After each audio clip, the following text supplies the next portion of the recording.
Welcome to Bari-Chatz with Nina And Pam of Bari Bestiez. No sugarcoating here. We are talking bariatric life in all its realness. The wins, Setbacks, food noise, grief, regain, self-care, nutrition, movement, motivation, and mindset. So if you are ready for honest, empowering conversations, you are in the right place. We are serving straight up truth about our experience as bariatric patients. So grab your water, your courage, and remember, we are stronger together. So we are so excited to bring to you today the Bari Male Experience, and we have Tony and Big E, who we actually met at JBY. So what we'd like to do today is just kind of introduce you guys, have a chance to tell us a little bit about your journey, and then we've got some questions that have actually come from our members in our community. So Tony, do you mind if we start with you? It seems to be the typical thing. Everyone It's seems to because let me start. I know you a little bit better than I know Big E, so I just automatically went there. And that's only because we stood in line together for an hour. Yes. So hi, my name is Tony D. I've had VSG on February 13th of 2023. My highest weight was 425 pounds. Wow. Since then, let's see. To be honest, I lost 179 pounds my first year. Wow. Since then, I experienced 49 pounds of regain, but in that span, I've also lost 20 of it now because I've begun to work on myself again. That's great. So yeah, again, the up and down journey of a bariatric patient, and it's navigating life, navigating a lot of parts of things that we haven't addressed, in the span of a lifetime, and we're trying to do it all, Yes. for the rest of your life. So it's learning, and it's learning how to navigate that part of your journey the rest of your life. Lots of moving parts. Yes, we can actually understand that. We're a little bit older as well, so we do understand. We had our surgeries. I was 48. You were 53, 2.5. And, we still do 2.5s, like we're 5 years old.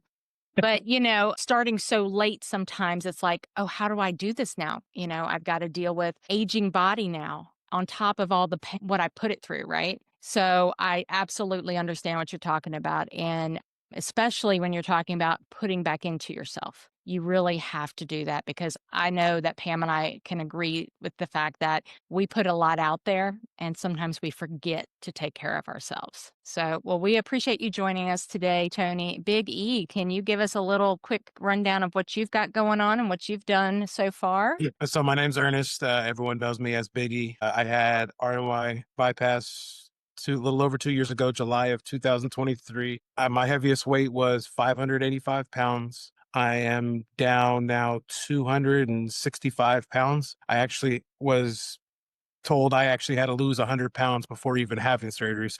That was one of the toughest challenges for me before even getting the surgery, was trying to lose 100 pounds prior. Right. That is very tough. So, where are you in your journey right now compared to what your end goal kind of is, if you don't mind? So my end goal is I want to get down to about 285. I'm currently about 330. I did have a little bit of 330. I had a little bit of regain. I actually injured myself. I started feeling pain in my shoulder about a little over a year ago, October of last year, and it just didn't go away. Come to find out, I had torn 3 muscles in my shoulder. So I had surgery July of this year, and then just started to get on the rebound and recovery. So I'm looking forward to it. I'm still a couple of weeks away from getting back into the gym, which I love. I can't wait to get back at the gym so I can, like Tony, reset, get back on doing what I love doing and what I need to do. Well, I'm really excited to hear, because not everybody talks about the regain, because sometimes you feel like it's real. Sometimes you feel like you have failed, but to me, it's just part of the journey. You have to start figuring out what works for you. You end up gaining some, you get your mind right again, and then you start picking at it again and going forward. So one thing I'd like to ask is, for each of you, what actually led you to make a decision to go into bariatric surgery? And the reason I ask this is there's a lot of men out there that are on the table, kind of on the fence of having bariatric surgery, and they're hearing again a lot from the female voice, but they'd really love to hear how you came to your decision, if you don't mind sharing that story. And we'll just go back to Tony since he's on our left. Years of like my weight bouncing back and forth. I ended up with a back injury when I was 35. In 2013, I injured my back, and it was at the point where like I got carried out on a stretcher at work. Worked in the Wow. furniture industry for 16 years. And all those years of just lifting furniture eventually just tore my back up. And I ended up injuring my back to the point where it made it excruciating to actually go back to lifting, going back to the gyms. I had nerve problems in my back that used to flare up in my feet, and my feet would swell. I think in 2015 I missed 8 weeks of work Oh, wow. because my feet my I had like swelling in my feet caused by nerves flaring up, Wow. and it caused my weight to gain because I stopped working out altogether. And I was always in and out of the gym, like, oh, I can lose the weight, I'll just go back to the gym. And it got to the point where my weight had started to balloon up, high blood pressure all of a sudden. I developed sleep apnea. Like I was falling asleep in mid conversation with people. I'd fall asleep driving. Oh, wow. Yeah, I'd Danger. fall asleep during work. I developed vertigo out of nowhere. Miserable. Yeah. Like there was a lot of comorbidities that were starting to appear. And like body pain. I was popping just painkillers every single day because my knees and my back were hurt so bad. And I'd be crawling out of work at the point where I would carpool with people, or we would take the trains together, but we would like even if I was driving in, we'd take the train and we'd drive from the train station home. I was telling people because they'd be running for the train. I couldn't run for the train. They'd be running up the staircases and I couldn't run. And I'd be like, just leave me. I'll take an Uber or something. Or I'd Wow. like take my keys. You can drive home and I'll Uber to your house and just pick up my car because I couldn't keep up with people. Wow. And I had so this is probably like 2019. I was like, I think I'm gonna have um weight loss surgery because my cousin had had it 10 years ago Oh, okay. and she had success. I had talked myself into it. I had gotten the information for it and I psyched myself out of it. Huh? I'd scared myself out of it. Like, I don't know if I want to go through with this because it's such a life It altering like is. surgery because I'm like, I don't know, be on vitamins the rest of my life. I'll never be able to eat the way I eat now. And COVID hit. And at that point, I was around 300. I was like probably about 325 pounds. And in the span of going through COVID, I was just like, oh, you know what? I'll just work out at home. Mm-hmm. Well, I didn't work out at home. I ate at home. Yes. And I put on another 100 pounds. Wow. And we went on a family trip to New York City and I struggled. Like it was the first time I ever got on a plane and I couldn't get the seatbelt around me. I needed a seatbelt extender. We were taking pictures, like family pictures, and I like people would have to stand further away because they couldn't frame me into the picture. I would extend out past the picture of like us being together. And Wow.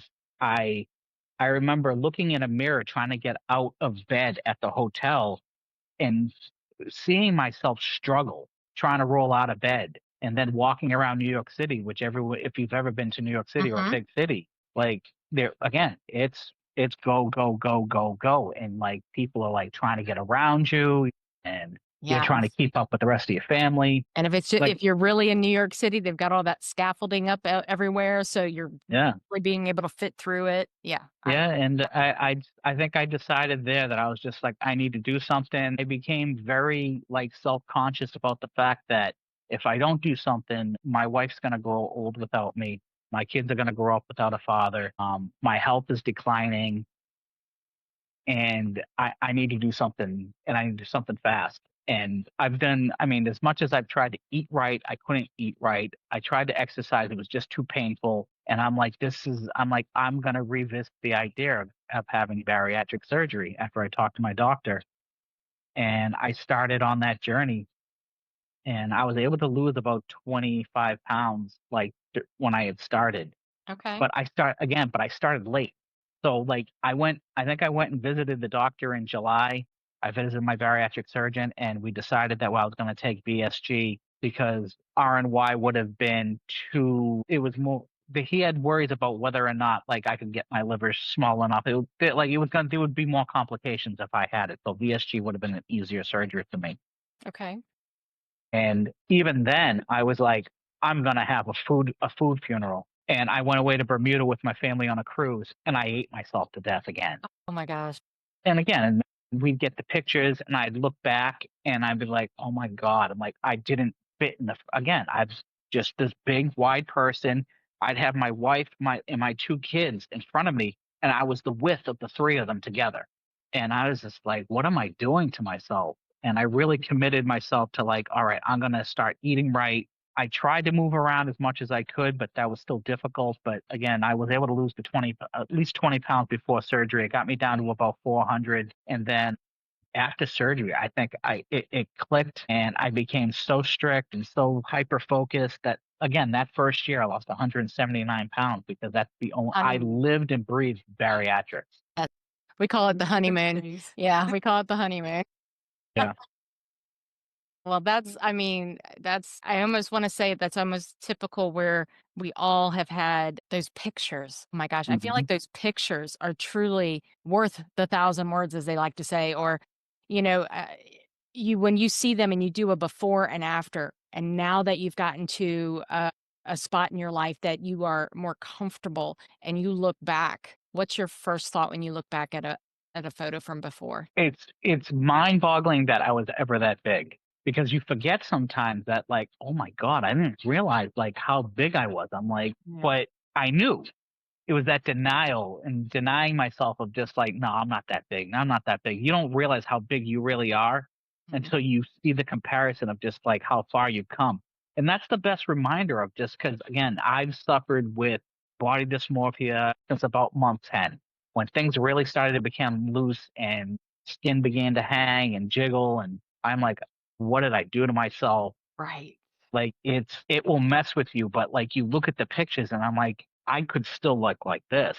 Mm-hmm. I'm like, it's really a badge of honor. As much as you might look at yourself and feel bad about what you've done to yourself, you could be in a much worse, a much worse place than where you are now. Most And definitely. you tend to be grateful. Say, you know what? I have another day. I woke up this morning when I very well could have been gone a year ago. Yes. Yes. I mean, that realization, it just really smacks you in the face sometimes. Yeah. Thank you for sharing. So, Ernie, Big E, how did you begin your journey? What led you to bariatric surgery? So I actually got offered to do bariatric surgery about 15 years ago, but like every typical guy, I was like, oh, I don't need that. I'm in my early 20s. I'll just work out. I'll just that's what the ladies get. Guys don't do this type of surgery. And I was a big yo-yo dieter, so I'd go work out, lose 100 pounds, gain it all back. And the thing is, I lose that 100 pounds. I think I was on top of the world. But when you put into perspective of actually how much I have to lose, by the time I get to my goal weight, I would lose a total of 300 pounds. So that 100 pounds really isn't anything compared to what I needed to get to. Like I said, 15 years ago, didn't take advantage of the opportunity, just kept on going. My jobs, my careers, my laziness just got caught up to me. I kept on eating bad. I was working all over the place. I was traveling up and down Northern California, not knowing when I was working. I was on the call 24/7. So Oh, wow. know when I was gonna be able to cook my next meal. So McDonald's became my friend. Carl's Jr. became my friend. So I started making bad decisions because I get home, be tired, and don't want to cook anything. So I ballooned up to about 585 pounds. I'm lucky for as big as I had. I really didn't have many medical problems. No high blood pressure, no diabetes, That's nothing of great. that nature. I was really lucky, but it was all physical as far as I'd walk a block, I feel like I'm dying. I tried to run around with my nieces and nephew, couldn't do it.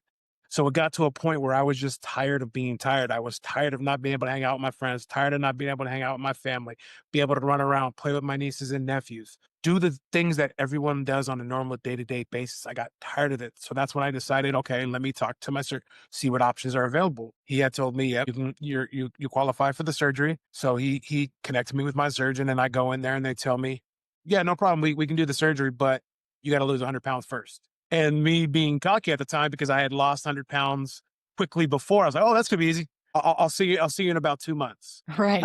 because I've done it before. Of the Well, confidence. yeah, yeah, I get it. But when I first started, I really wasn't committed. I thought, oh, it's just going to fall off. It's going to be easy. It's going to be easy. And slowly but surely, weight wasn't coming off, and I got more and more discouraged. And I almost quit multiple times. But I have a friend, one of my best friends, who had the surgery about 5 years ago. Now was the one that kept on pushing me and saw the vision before I saw the vision. Okay, that's It great. kept on pushing me to lose that weight, and I ended up joining a program through Kaiser. It was a team meeting type thing. So I would go to meetings every single week, and it was a 17-week liquid. It's a 30-week program. It started off with a 17-week liquid diet. That's Whoa. the same one Dustin was on before he passed. And I did it. And I did that, and it got me to where I needed to be. I, of course, wanted to do it so complicated. I did it starting in October. So I went, that 17-week went all the way through the holidays. Holidays, the hardest part of the year. So I knew if I could make it through that, I could do it. And I Right. kept on going it. And the great thing about that was the community I built in there too, because I'm not having to go at it alone. I'm able to talk to people each week, hear their stories. I'm able to check in with people each week. They're going through the same struggles I'm going through, and we're able to talk it and just keep me motivated and keep me pushing, and made it through that program, and then finished that in June, and then July finally hit my weight.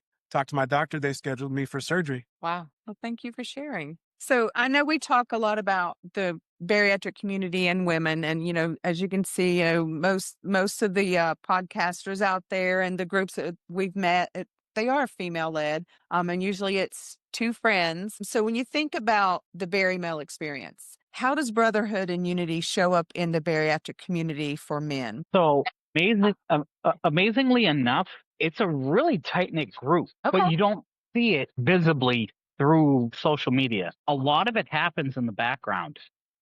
Like, I didn't realize how close everybody was until I ended up in a lot of these like message boards or group chats or group text messages. Again, men move in silence. It's not, again, it's very like, again, it's and I don't know if it's because men don't want to share their journey, but that's how I saw it when I came into the bariatric community. You don't see people like me, like, well, this is my journey, this is what's going on, this is what I'm experiencing.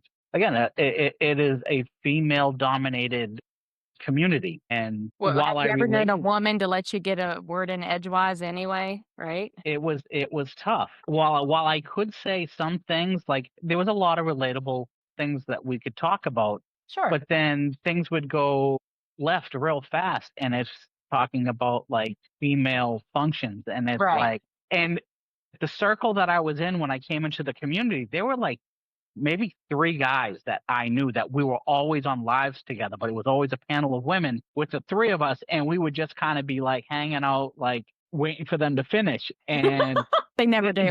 and they would laugh, and the girls would just laugh because they're like, "Oh, we're sorry, guys." Like, so like BSG Bestie, she Yeah. was in that circle that I was in, and like she would come up with some wild things, and Yeah. there'd be two other guys in there sitting with me, and I'm going, "Oh my god!" No, it's I'm like, are we really talking about this today? I mean, in it, our group, we kind of focus on the older generation because we are the older generation. So we're more in the menopause situation. So yeah, yes, we do talk about that too. Not today, but we do feel sorry for the men in our group. We tried to say this is definitely a woman situation we're going to talk about today. So yeah.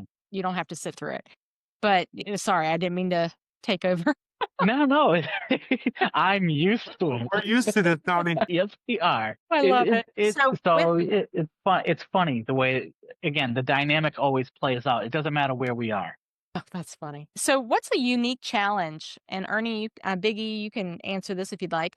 What unique challenge do men actually face in and on their bariatric journey that women probably don't know about or don't go through? Maybe one of those subjects that we Because that's the thing is, people are always like, but you don't understand because we're men. And we're like, okay, well, tell us what is something that maybe we don't understand that you go through. Like we talk about menopause and probably our cycles and other things that are TMI for most people. Is there anything from the male perspective that is is a challenge. To me, it always came down to the mental side of this journey. Men, for some reason, do not like sharing. They don't want to talk about their feelings. Mhm. They don't even want to talk about having the surgery itself. Me, I'm the perfect example of this. I joined this community really late after surgery.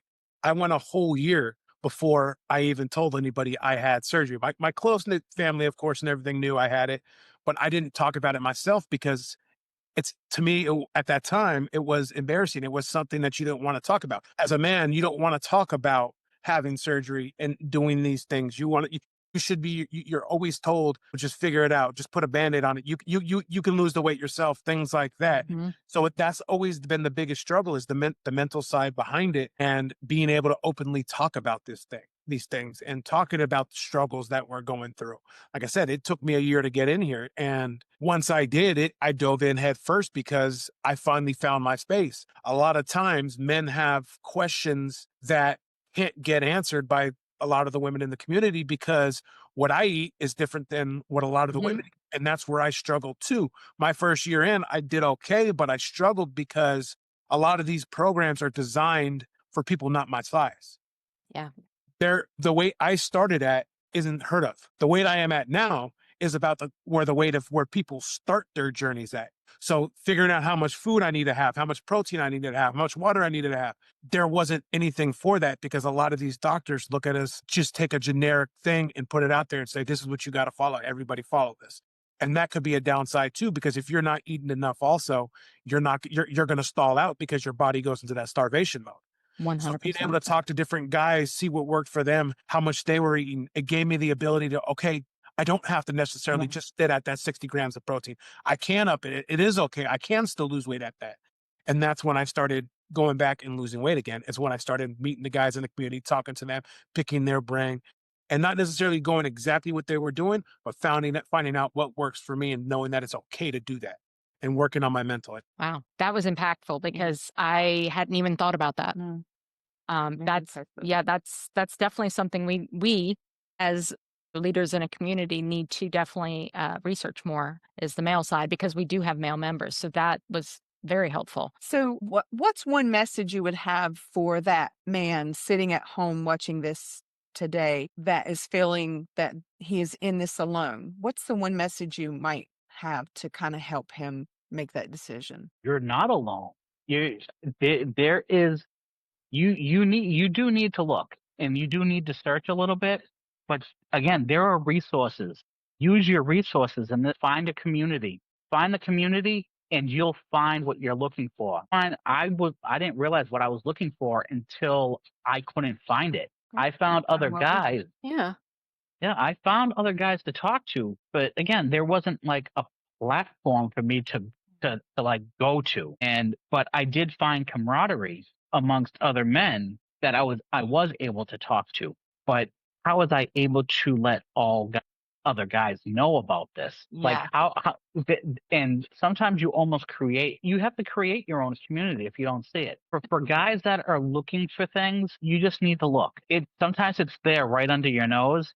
And if you're really looking for something, guys are really like we're hard headed. We're determined to find something, and if it's not there, we're gonna find a solution. Guys are pretty nifty. I mean, like you know what? If it's not there, I'm gonna make it. Yes. Yes. Most definitely. And then for Yeah. me, it would be it's okay not to be okay. Yeah. We It's just okay. Yeah. Okay not to be okay. It's okay to go out there and share your story. It's Yeah. okay for you to ask for help. Too many times men do not ask for help. There's nothing bad about asking for help. I love that message. We just did a podcast on that. That's actually called It's Okay Not to Be Okay. We just published that and I was dealing with some stuff. So if you get a chance, go check it out. Yeah, because we are not okay. No, none of us are. Let's be honest. There's a reason that we became overweight, right? And whether it was a mental situation or a physical situation or just genetics, there's a reason. Go ahead. So, what kind of conversations are the men in the bariatric world having out there that maybe they can't have anywhere else? What's a bariatric conversation? I think things as far as like conversations that do happen, and this is just generally in the text group that I have. Besides working out questions, what they're eating, they're like tracking macros and stuff. But like guys who deal with body image, who don't feel comfortable with how they look. Again, body dysmorphia, the loose skin, not looking like a man, like the stereotypical, this is what a man should look like. Okay. The just not just the physical changes, but also like, and Biggie touched on it, like the mental part. But the mental part is also your hormones are all screwed up for that first year and a half. You don't realize that right after surgery, free testosterone comes back, and it comes back like that. And while there's gains with it, because when I was at my heaviest, I had performance issues, and I needed the little blue pill. And within 3 days of like surgery, I was back to being 20 years old again. All of a sudden, it was like, holy crap! Wow. But To be, again, another thing I would never have thought of. I mean, wow. But the other thing with that, with the increase in the amount of testosterone that you get, all of a sudden you become very emotionally like charged. I was very quick to be like hot-headed. So like, again, it was that surge of testosterone and aggression of just like, I'm starving, I want to eat. And I'm 10 days into my liquid diet after surgery, and it was that trying to control the emotions, but not realizing like I was lashing out like that. Wow. I mean, there's a lot of predisposed, like, emotional things that guys don't really talk about. Like, we talk about, like, the emotional part. We also talk about self-worth. You don't realize that, like, there's the stereotypical societal, like, image of, like, what a man should be. And when you don't feel that way because you're damaged. We're all damaged goods in some way, shape, or form, whether, depending on the type of trauma you had. We've all dealt with something in our life that led us towards like comfort eating, or, maybe, I have a family history of like, thyroid issues where, I can never lose the weight, and people just keep telling me to work out. It's like it creates that mental fatigue of like, you you can't fix anything. You can't do anything about it. You feel helpless. Like, and men don't want to feel helpless because No. they're always looked to be the strong ones. So a lot of those conversations happen in the background that you don't realize. A lot of times we'll just go into a Zoom like this and talk about how our week's going, because a lot of times it's not common for guys to share what's going on in their lives or what they're struggling with and things like that. So a lot of times that stuff just builds up, builds up till it finally implodes. So a lot of times you'll find guys talking about past history that got them to where they were at. You would hear them talking about how their weeks go. Cause like I said, it's guys are supposed to be the strong. There's this stigma that guys have to be strong and they can't talk about their feelings. You talk about your feelings, you're not a man. So we're able to come into this group and talk about these things, which helps us solve a lot of these issues, because you realize that you're not the only one going through these problems either, that your other brothers are going through the same problems you're going through also. Like navigating your relationship, either, your spouses or significant others or family members. Like, again, there's a lot of stressors there. Some of these things aren't directly related to what physically is happening with bariatric surgery. A lot of this is outside conditions of like how to navigate relationships. A lot of this stuff where you would comfort yourself through food if you argued and you were upset about something. So outside factors, stress at work, death in the family, celebrating a holiday, outside pressure to typically do the typical societal thing, and or whatever you've resorted back to in the past. Again, these are things that, like, how do you navigate that? Because especially in that first year and a half in the honeymoon phase, you're really trying to figure it out. And then after, when you go into maintenance, that's an even bigger thing, because now you can't figure out, like, I lost all this weight and all of a sudden it doesn't want to come off anymore. Exactly. And you can't, For the bad word. We hate the word maintenance. it, That's what happened to us.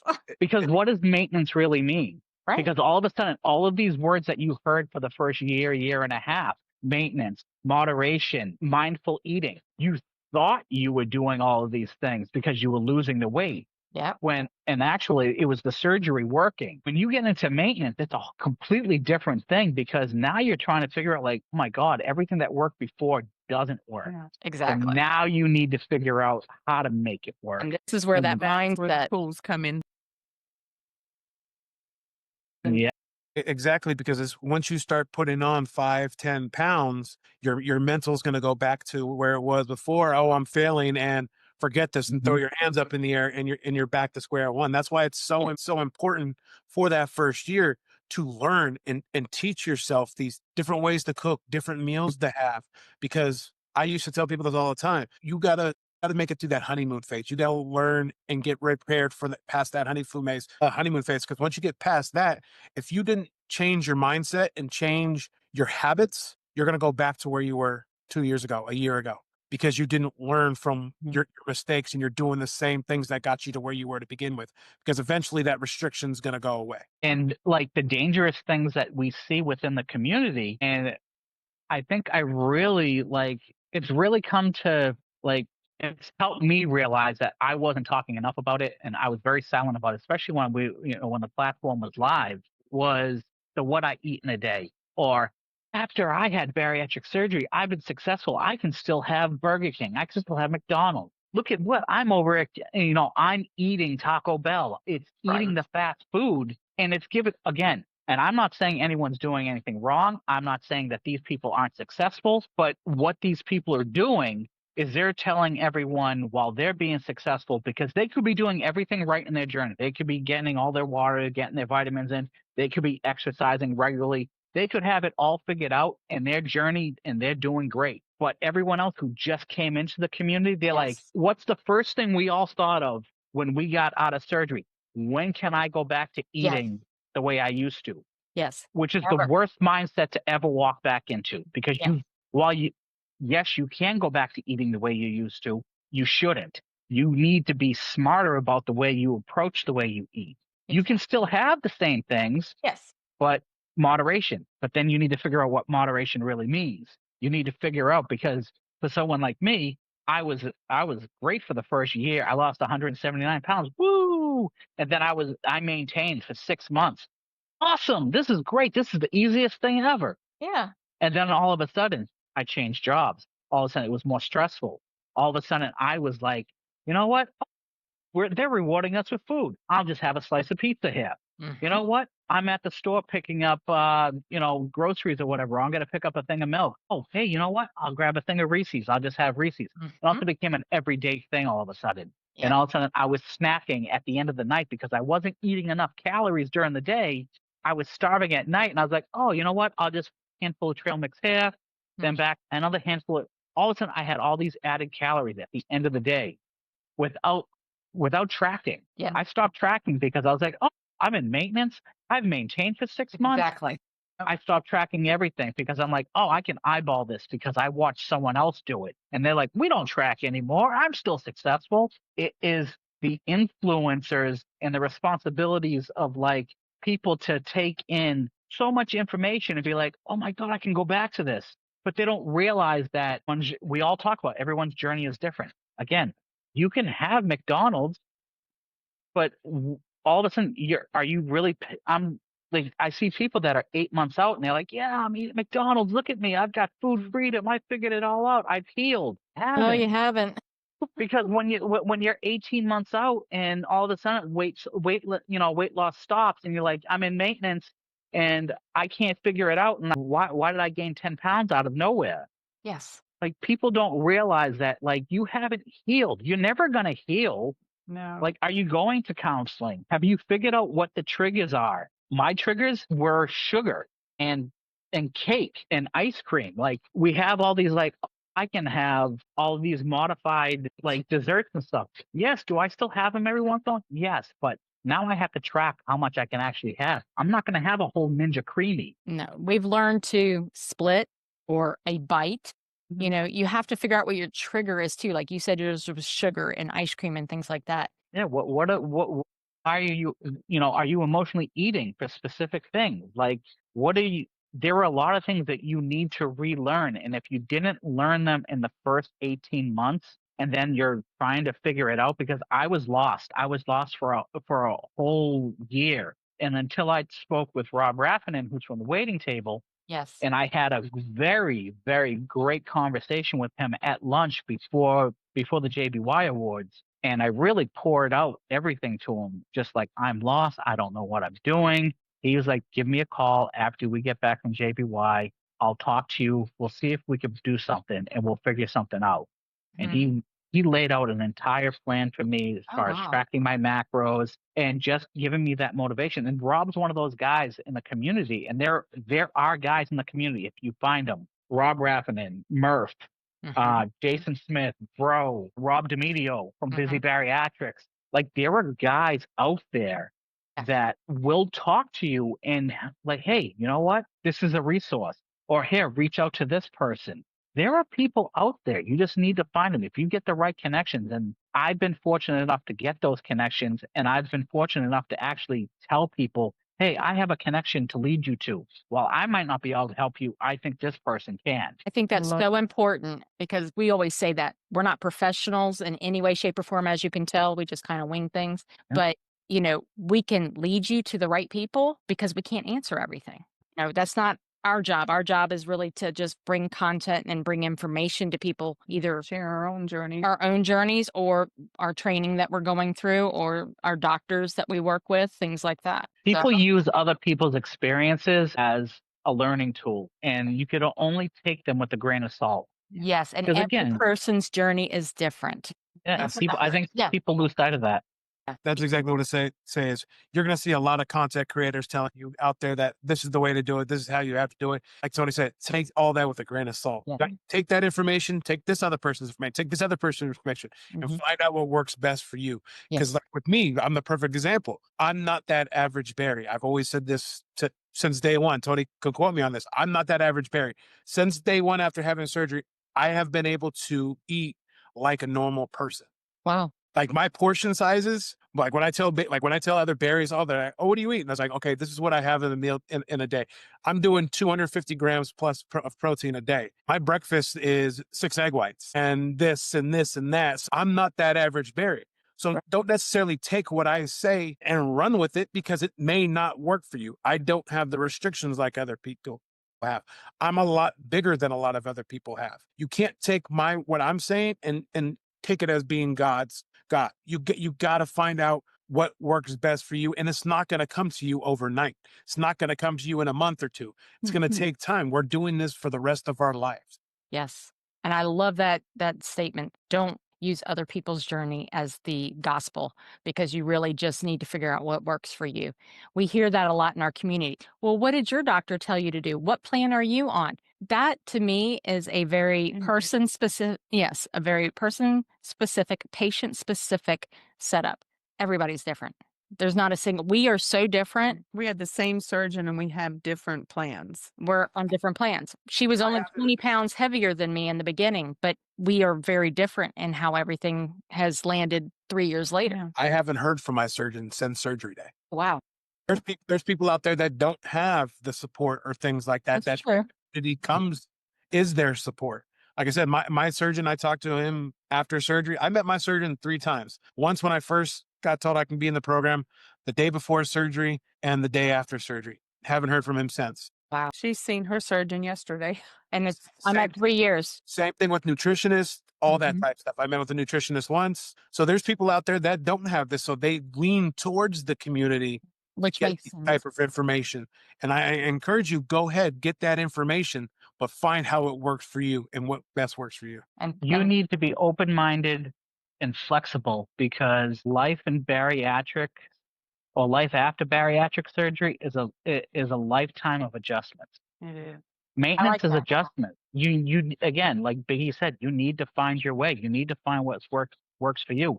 And what might work for you for a certain period of time might not work for you another year later down the line. And again, now you're making more adjustments. You have to be flexible. You can't nothing is ever written in stone because your body changes. Everyone physiologically changes over time as you get older, and what you put into your body changes. Again, if you change protein powders, if you change your workout routine, if you change jobs, every external factor will change your journey, and you'll need to make adjustments.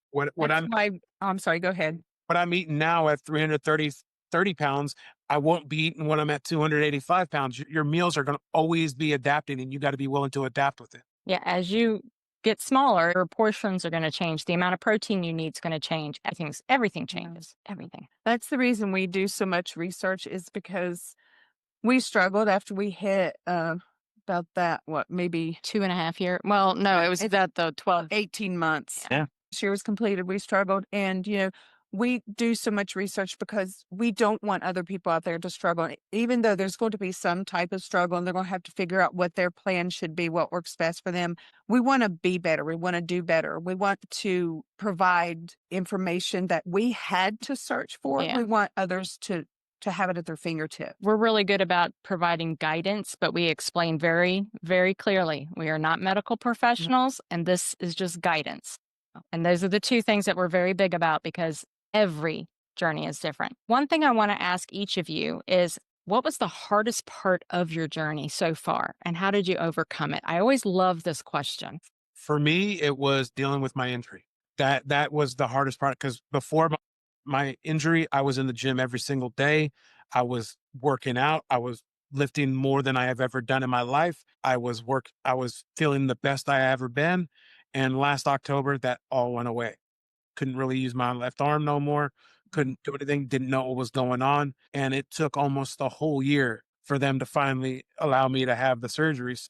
I stopped working out, which made me lose my motivation, which got me eating stuff that I shouldn't have been eating, more than I should be, not working out, because I loved lifting. Like, yeah, could I do cardio? But I wasn't. It's thing. Not my lifting was my thing. I would do cardio when I was at the gym. Lifting, it would be part of it, but to just go do cardio, that wasn't me. And I always thought, oh, I'll be back next month. I'm gonna be healed by that. I'm gonna be back next month. I'll be back by then. And it just kept on dragging on, dragging on, dragging on. And my motivation just went further and further downhill. And that's my biggest challenge, is getting over this injury. I understand that completely. I broke my back 12 months after. It was 1 13. year. Yeah, it was 13 months after my surgery. I broke my back. So I get what you're saying completely. What about you, Tony? I've had a couple different parts of like that have been very difficult. Some of it was just part of like, I think it's just a hormonal thing, and the other part is a self-inflicted thing.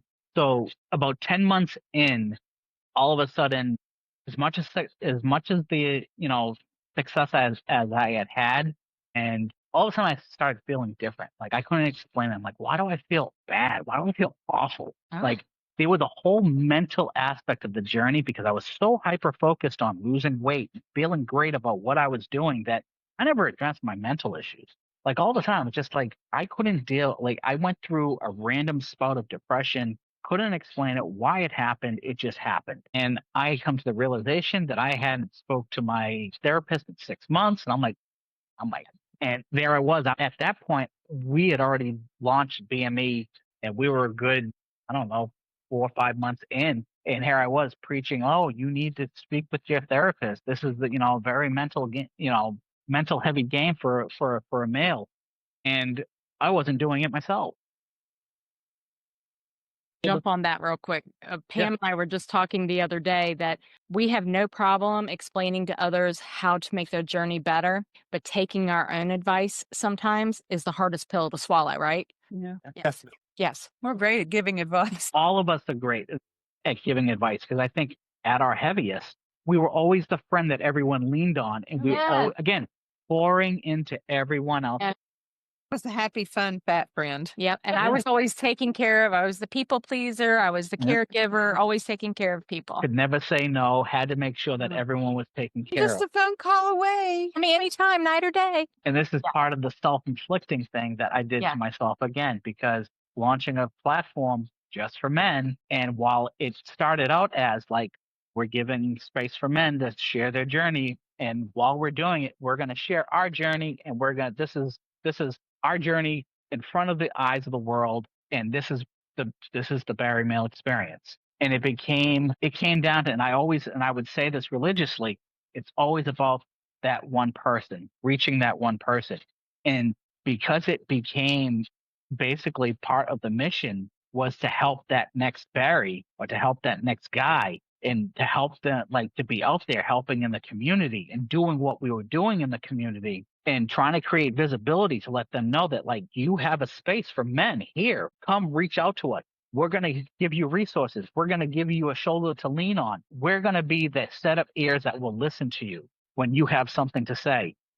And Biggie will attest to this because when he joined in January, I was already far burnt out on what I had going on. Yeah. And I had come to the point where I was like, all right, in February, guys, I'm going to take a small break. I need a mental break because I have stuff going on. And I can't explain what's going on. I just feel horrible. I don't feel right about myself. And then things came up where it's like, nope, I got to keep plugging along. I didn't take February off. And then I was like, all right, I'll take a break right after JBY in April. It'll be in May.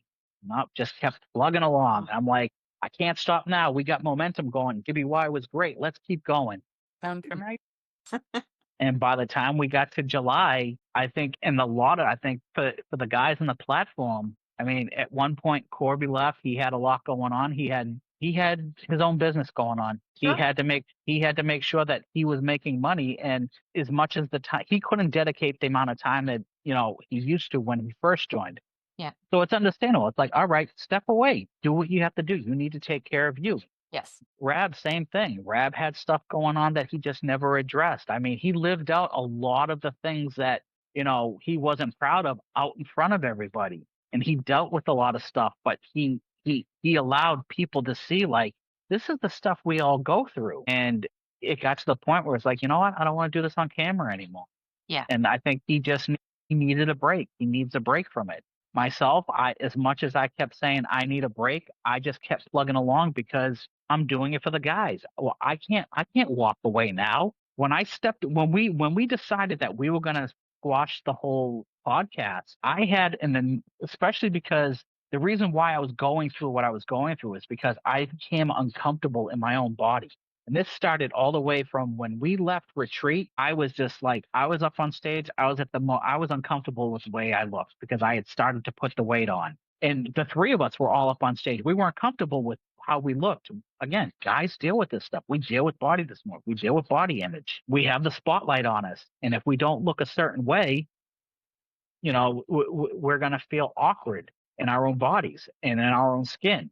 And then again, in JBY, I'm up on stage and I'm like, I got the trophy in my hand for, male body positivity. And here I am, like, talking about like how great the guys in this category are with me because they're the ones that make me feel confident and proud of where I am.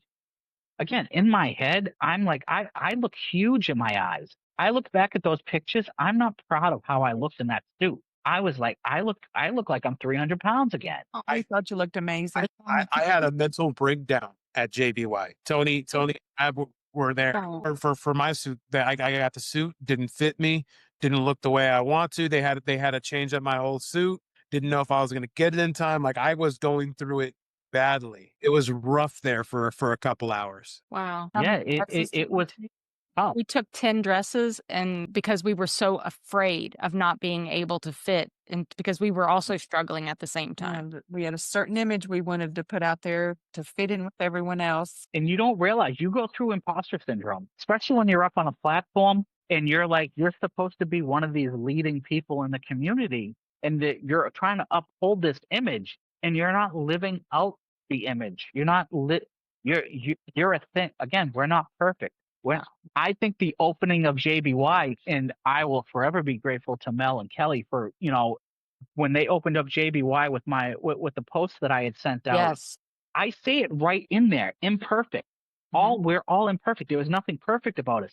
And I had the biggest bout of imposter syndrome because here I am on a platform talking about how to be successful and what we're going through. And I just didn't feel comfortable with who I was because I was at a point in my journey where I wasn't successful and I felt uncomfortable and I felt like an imposter. And when we decided to discontinue the podcast, all of a sudden I had a major amount of guilt because I felt like I was abandoning the guys in the community because now where were they going to go for a space to know that they had a voice? And the outpouring of people that were just like, well, you guys can't leave. You guys don't leave us. But that final podcast, it was, we understand, take care of yourself, because my words were, how can I pour into you guys 100% if I'm not 100%. I Biggie, 100% That understand. was the toughest thing. Was I didn't want to.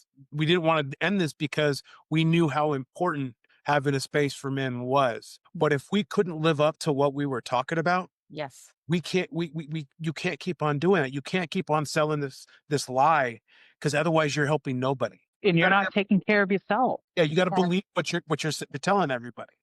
Yeah. And at We, that time, none of us were believing what we were saying. We were just going through the motions. We always have that the airline analogy where they tell you to put the mask on for you first before you can help anyone else. And it's the same Yeah. thing in this because, the whole reason that we start this journey is because something's broken. Something somewhere along the line is broken. And until we fix that, until we can truly understand it, to truly come to terms with it and have a corrective action that you can rely on. You resort back to old habits. And Exactly. it's not just eating.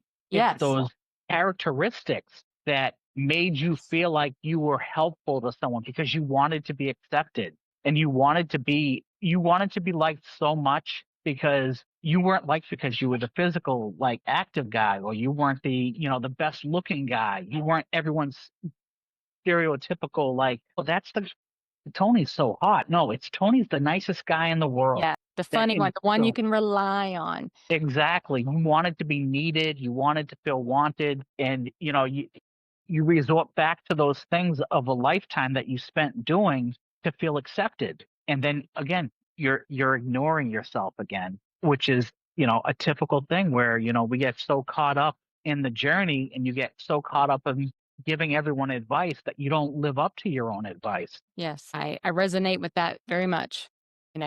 Easier to try to fix other people than to fix yourself. Yes. Yeah. And being accountable for yourself is a very tough thing. That's something we were never good at. We were never accountable with ourselves because we would have never run into, we would have never gotten into those bodies that we were in. Yes. If we were accountable. When you're going to try to fix somebody else, you're not having to live through the emotions that you have to when you're trying to fix yourself. And it gives you a lot of us don't want to deal with the emotion side of things. And it gives you that small bit of euphoria that you're, it's gratification. Dopamine. Yes, because you are helping someone else.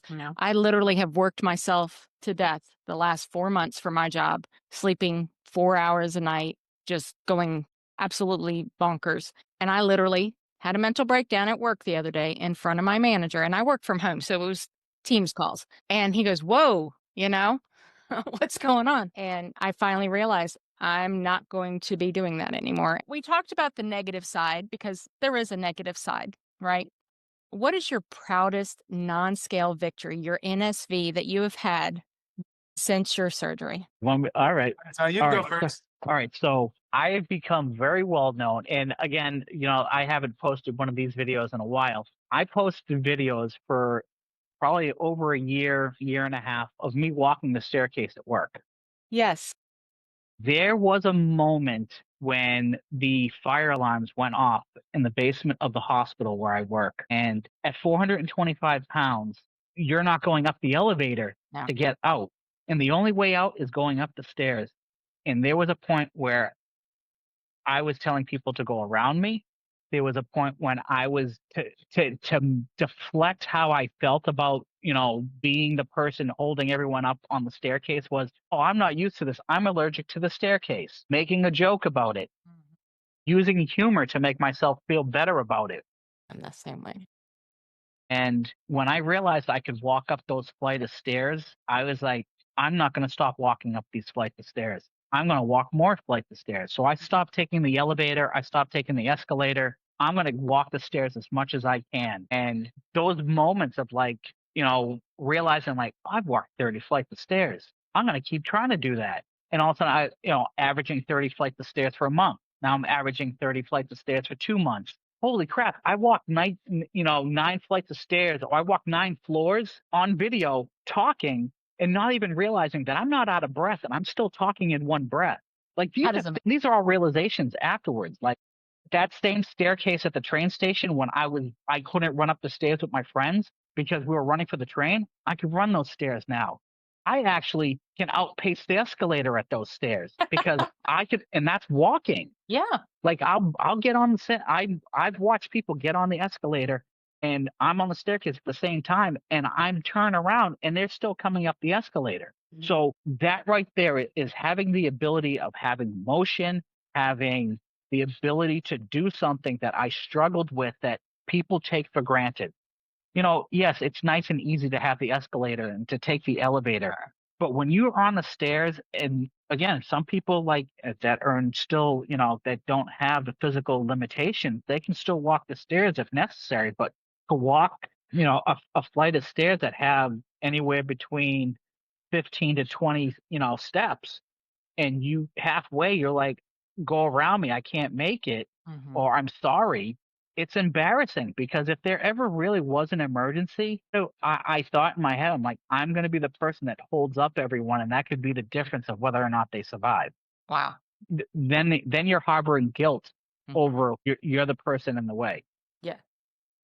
Wow. So for me, my biggest non-scale victory would be probably getting the confidence to do things like this, get the confidence to go on be on the Bari Male Experience, to go on these different podcasts, to share my story. This journey's brought me so much. I met my first girlfriend on a live that's in the community and things like that. So just get that confidence from losing the weight and things like that is my biggest non-scale victory. That is awesome. That is awesome. All right. So let's see here. As women in the bariatric community, how can we support the men in the bariatric community better? We had a whole live about this one. Actually, I swear we are. You know what the funny thing is? Not to jump off the subject, but our best podcast was actually how can we as men support the women in this community, and that was actually our most viewed podcast. I'm gonna go back to that one and re-listen to it. We had some really good people. We had Bari Bestiez. We had Nat on it. We had Erica. Who else did we have? We had some good people. It was a really good live. Definitely worth the watch. Yeah, definitely. So if you had to just pick maybe one thing out of what you guys talked about, what would you say it was? Each of you, if you could have your own thought on that, how we can support men in our community. I think. Go ahead, baby. Understand that I'm human also too, that I'm going to be going through mental problems. I'm going to be struggling mentally. I'm not always going to be this knight in shining armor that you expect from a typical man. I'm going to have my ups. I'm going to have my downs. I'm going to have my highs. I'm going to have my lows. I'm going to go through the same struggles that every single person goes through mentally.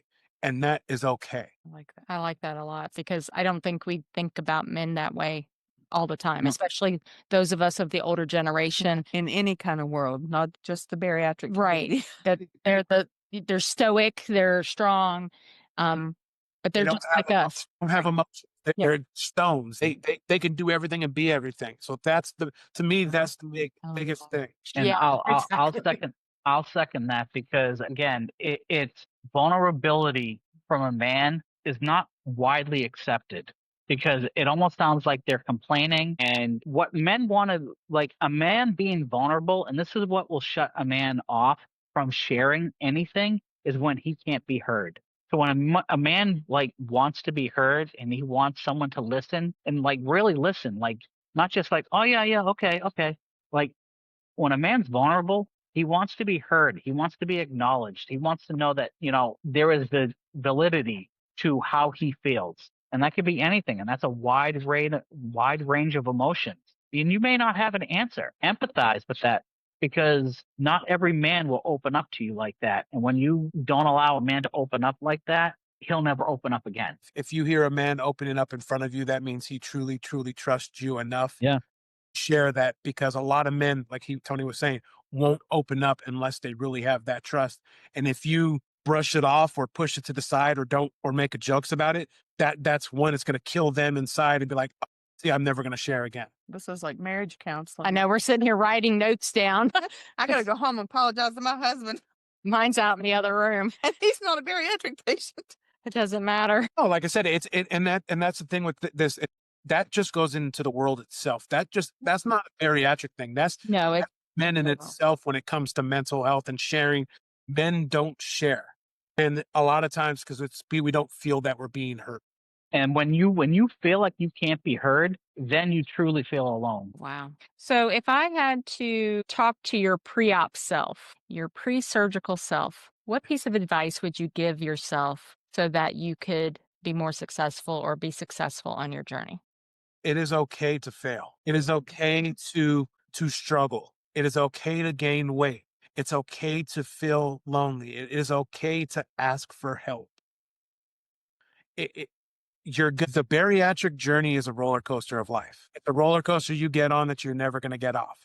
You're going to have ups, you're going to have downs, you're going to have twists, you're going to have turns, you're going to go backwards, you're going to go forwards. It's going to be quick, it's going to be very slow. Okay, do not panic, do not quit. It is all going to be worth it in the end. I would probably say is, and I spoke about, again, there's a lot of things that I speak on as far as like I've mentioned and not actually lived up to it, is don't become complacent. Don't stop being uncomfortable, because the uncomfortableness about, like, you were more mindful about what you would do or what you would put into your body when you were nervous, and not to the point where you wouldn't eat it, but you're not you wouldn't make the poor decisions that you would make. And when you become complacent because you become successful, again, that honeymoon stage is very deceiving. It is.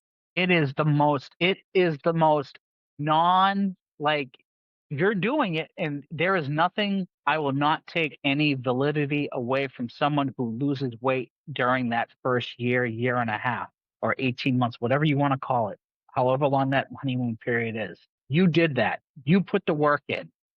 Mhm. And that first step was having that surgery. But if you become complacent to where you're like, oh, I've got it all figured out, you're fooling yourself and you're not being honest with yourself. So honestly, you need to, again, you need to hold yourself accountable and never let off the gas pedal, because the minute you become complacent is when you come off the track.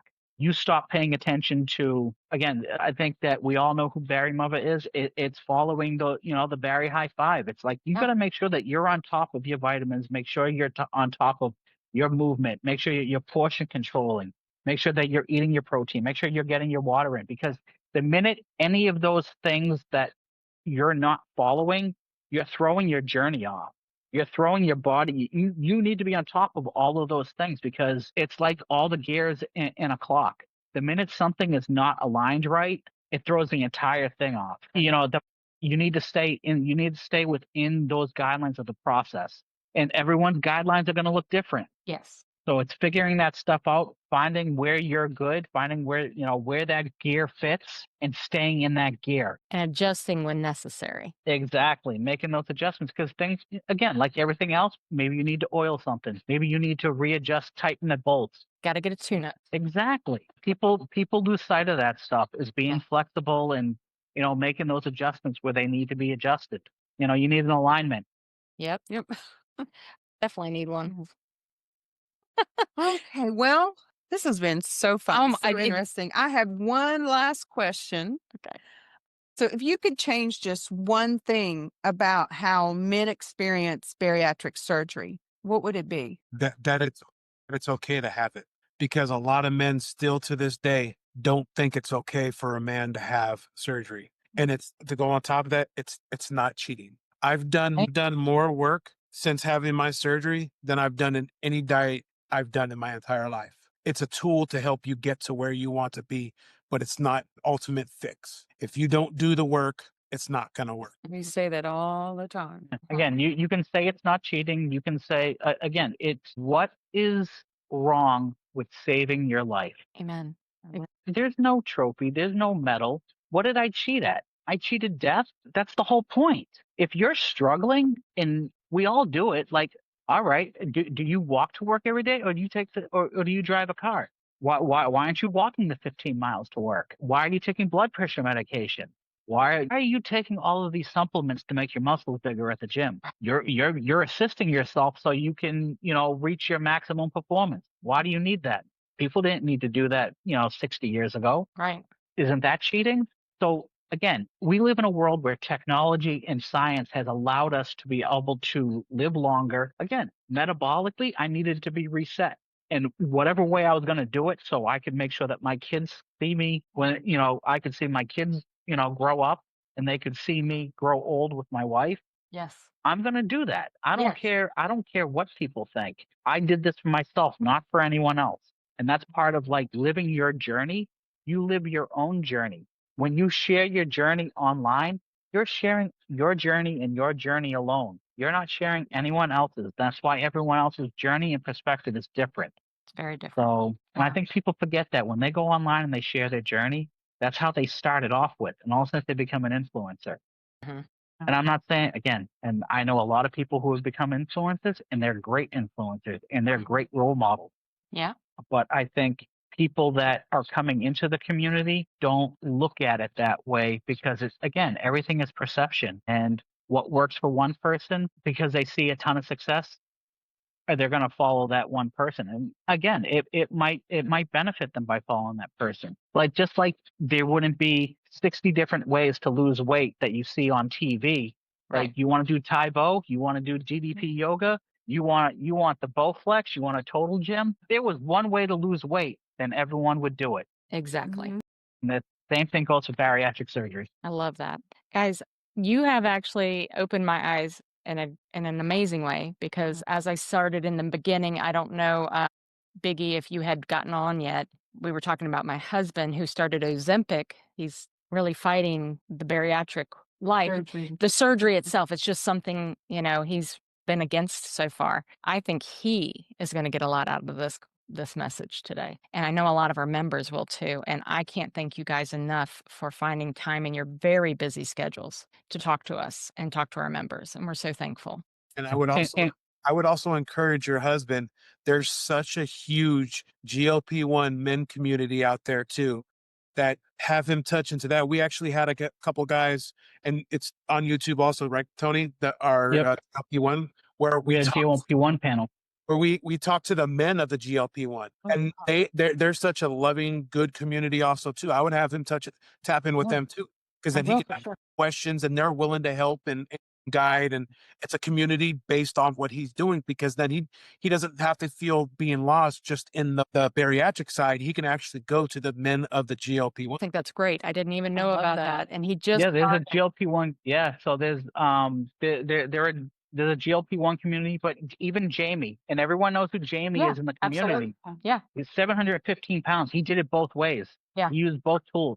And for your husband, again, if he goes on a GLP-1 journey, honestly and truly, I hope that, maybe he doesn't have to go any further than that. I'm hoping. Because again, surgery that's really your last resort. It is. Yeah. It's I like mean, we've tried everything and now we're willing to alter our body. It's a commitment and it's a lifestyle change, and it's something that, again, it with all surgeries comes with complications too. Not everything, again, it's not always sunshine and rainbows. So, I mean, if honestly, like last resort, like there is no other way that you're going to be able to lose weight. And, I would highly, hope that, he never has to go down that route unless it is truly medically necessary. Me too. I think he'll do great. I think he will. He's really trying. Guys, I can't thank you enough. I know we both have the amount of notes, you guys would be laughing. We never take notes during podcasts. And we have back and front notes. So you guys are inspirational for me as a wife and also as a Bari Bestie, who has members that are male. We've learned a lot tonight that I would not have thought of. And we can't thank you enough for being the voice of the male experience, the Bari Male Experience. So thank you guys. That's a wrap on Bari-Chatz. Besties, it's time to close the mic for now.